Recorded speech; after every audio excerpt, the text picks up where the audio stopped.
Bien, muy buenas tardes a todos. Sean bienvenidos a pues, la charla de capacitación en protección radiológica del día de hoy. Hoy vamos a tratar con situaciones de exposición médica. Nosotros vimos ya cómo se evalúa la exposición interna y externa. En este caso, lo hacíamos mediante detectores de radiación, como ustedes recordarán.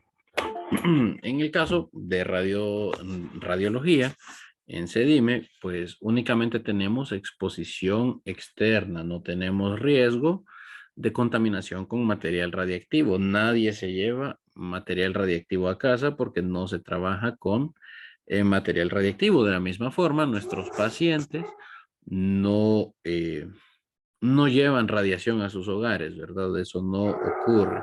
Únicamente se exponen a la radiación cuando el equipo emite los rayos X, lo cual obviamente sí les produce una dosis, pero se obtiene, ya al obtener, al realizarse el disparo y obtener la imagen, pues ya no hubo mayor exposición a la radiación. Es decir, después del disparo ya no hay más radiación. De ahí, pues, que la exposición ocupacional de ustedes, en este caso, pues era planificada. Es planificada, es decir, se han diseñado las diferentes instalaciones, las diferentes salas de la instalación para proveerles a ustedes la seguridad radiológica. El día de hoy vamos a hablar cómo se maneja o cuáles son los requisitos, en este caso de la exposición médica. No tratamos entonces con el POE, sino que con el paciente. Estos pacientes que nosotros vamos a brindarles el servicio, ¿verdad? Que vamos a exponer a la radiación de manera intencional para que, mediante el uso de la radiación, este diagnóstico que ellos reciban, pues sea determinante para diagnosticar alguna enfermedad. Siempre estamos hablando en la guía de requisitos de protección radiológica, es el GSR parte 3. Denme un segundo. Denme un segundo. Sí, sí me escuchan, ¿verdad? Y sí pueden ver en pantalla la presentación. Sí. Listo, listo. Permítame. Sí,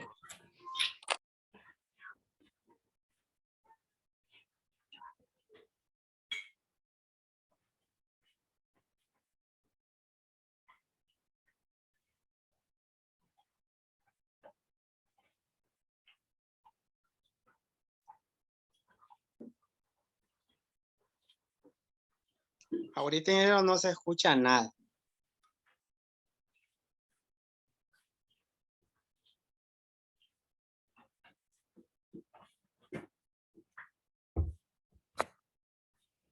Bien, disculpen. Ahora sí. Entonces entremos en materia. Bien. El objetivo será entonces describir cuáles son aquellos requisitos establecidos. En este caso, yo voy a mostrar todos los que establecen las recomendaciones internacionales emitidas por el organismo o por el ICRP. Nuestra autoridad reguladora nacional de todas esas recomendaciones, pues habrá emitido algunas disposiciones obligatorias, no todas. En dependencia, ¿verdad? En dependencia de, pues, la tecnología disponible en el país. Entonces, de nuevo, hablamos de una situación de exposición planificada. Estas son de tres tipos. Ocupacional, que es la de ustedes como POE, la del público, digamos, acompañantes que llegan a las instalaciones o personal que no labora directamente con radiación ionizante, como por ejemplo serían los recepcionistas, el personal administrativo, la dirección. Y la exposición médica donde nos referimos a los pacientes. Entonces, en este módulo tratamos la exposición médica.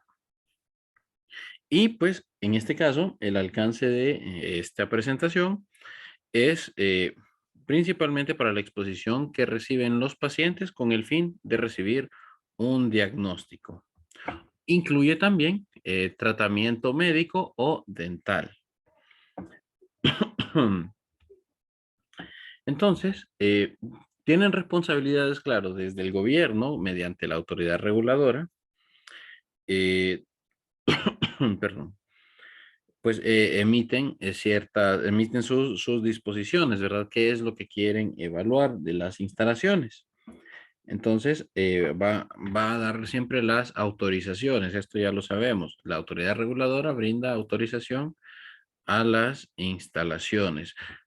Como todo, si es del gobierno, pues es un proceso un poco lento, pero bueno, pero actualmente en nuestro país vamos a observar un avance respecto pues a años anteriores. ¿Qué debería entonces estar regulando el gobierno? Niveles de referencia diagnósticos. En la exposición médica no hay límites de dosis. No hay límites de dosis, justamente. Esto es porque el paciente se le tiene que entregar la dosis de radiación que necesita para que la imagen sea diagnóstica, para que la imagen sea útil al médico, ya sea al radiólogo que hace la interpretación de la imagen. Entonces no podemos limitarle la dosis al paciente, ni para imagen ni para tratamiento. Como no podemos limitar, pues, tampoco es que vamos a quemar a los pacientes, quemar entre comillas, ¿verdad? No es que vamos a utilizar únicamente las técnicas que involucren mayor dosis para tener imágenes bonitas desde el punto de vista médico, con bastante detalle cuando no sea requerido. Tampoco implica que solo porque el paciente sea un conocido nuestro y le tengamos aprecio, vamos a utilizar técnicas bajas que no den mucha dosis porque esto podría ocultar alguna característica importante de la enfermedad, solo por querer evitar que reciba mucha dosis de radiación. Entonces el paciente debe recibir la dosis que sea necesaria. Por eso no la limitamos, no la vamos a limitar y únicamente el gobierno o mediante la autoridad reguladora, que esto sí todavía no se ha hecho, ¿verdad? Se establecen niveles de referencia. Por ejemplo, un nivel de referencia sería que en mamografía, después de un examen de mamografía, llamémosle digital, no se reciba una dosis en piel de alrededor de 3 miligrays. Que el máximo de la dosis sea ese valor, 3 miligrays. Ese sería un nivel de referencia y entonces no son de cumplimiento no son de cumplimiento estricto. Solo son niveles guía que le dicen a usted como institución si usted está por arriba o por abajo de ese nivel de referencia. Si está por arriba, quiere decir que se puede optimizar, se pueden optimizar o las técnicas o el equipo. Y si está por debajo de este nivel de referencia, entonces tiene que evaluar si las imágenes que está obteniendo son las adecuadas. Entonces siempre hablamos de la imagen adecuada, que no necesariamente es una imagen que sale nítida pues al procesarla. Es una imagen que le permite al médico diagnosticar. Eso sería una imagen adecuada. Bien, también se establecen, aquí sí, se establecen restricciones de dosis, pero esto es no aplicable a pacientes, sino aplicable a cuidadores o personas que participen, ¿verdad?, en programas de investigación que, pues, por su mismo voluntariado, están expuestos a la radiación ionizante. Ahí sí se aplican restricciones de dosis. Y bueno, también esto tampoco está establecido actualmente. Únicamente se han establecido restricciones de dosis para el público y para el POE, pero no, y se asume que la de los voluntarios, dado que en el país pues no se está haciendo en este caso investigación de este tipo, pero todavía se asume que para este tipo de voluntarios es una restricción de dosis intermedia, no es igual a la del POE, que es de 10 milisievert al año, la restricción, tampoco es la del público, que es de 0.5 milisievert al año. Esta anda alrededor de 6 milisievert al año. De 6 milisievert al año, eso es lo que podemos manejar. Entonces, ¿quiénes estarían aquí? Bueno, aquí estaría el personal que ayuda a sostener al paciente en una radiografía, o hay a veces algunos voluntarios que, bueno, sí, que se dedican a eso, pues a reconfortar o a dar acompañamiento, digamos, si usted tiene un niño al cual le tiene que hacer un estudio, pues esta persona se queda con el niño dentro de la sala durante la exploración, durante el estudio. Entonces a ellos nos referiríamos. Bien, debería también brindar criterios y directrices sobre el alta de pacientes que se hayan sometido a procedimientos radiológicos terapéuticos con el empleo de fuentes no selladas. Aquí habla específicamente de medicina nuclear. Cuando usted le da un radiofármaco, le suministra material radiactivo al paciente con fines diagnósticos o terapéuticos, pues establece también las condiciones para darle de alta y dejar que vaya de regreso a su hogar. Bueno, no aplica para nosotros, puesto que no trabajamos con fuentes no selladas.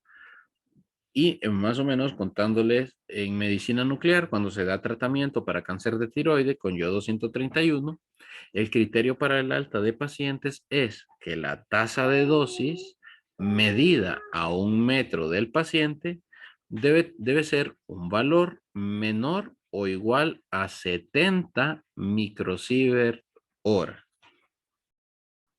Entonces, si a 1 metro usted mide un valor menor o igual a 70 microsievert hora, pues entonces ya es un valor seguro para el cual el paciente puede regresar a su casa para realizar un aislamiento menos estricto, menos estricto. 70 microsievert horas, si ustedes lo comparan con la tasa de dosis medida en la consola de las salas, creo que el valor más cercano es el de tomografía. Con José David estábamos ahí, creo que ese valor andaba entre 30 y 55 microsievert hora. La diferencia es que, pues, ese valor solo se mantiene los 14 segundos que duraba el estudio en tomografía. Y con el paciente, pues, es constante. Va a estar así al menos por unas 12 a 14 horas más o menos. Entonces, vean que a pesar de que 70 microsievert hora sea pues, un valor que suena alto, pues aún sigue siendo un valor que podemos considerar seguro. Bien, este tipo de requisitos entonces ha sido también, aquí este sí ha sido establecido por la autoridad reguladora. Entonces, bueno, para la autorización de operación, pues el órgano regulador, la autoridad reguladora, nos solicitó los currículums de todos ustedes y también de los médicos especialistas que laboran en la institución, en este caso los radiólogos, puesto que pues ellos se han colocado el requisito de que deben ser profesionales, ¿verdad? Del campo los que deben laborar en estas áreas. Bien, vamos a ver. Entonces, perdón. Entonces, el personal, en este caso los médicos, pues deben estar especializados en el área, ¿verdad? Entonces, pues aquí se prefiere siempre que sean radiólogos y se les pide los títulos y los diplomas para verificar, pues, que la especialidad que poseen va acorde con el trabajo que van desempeñados.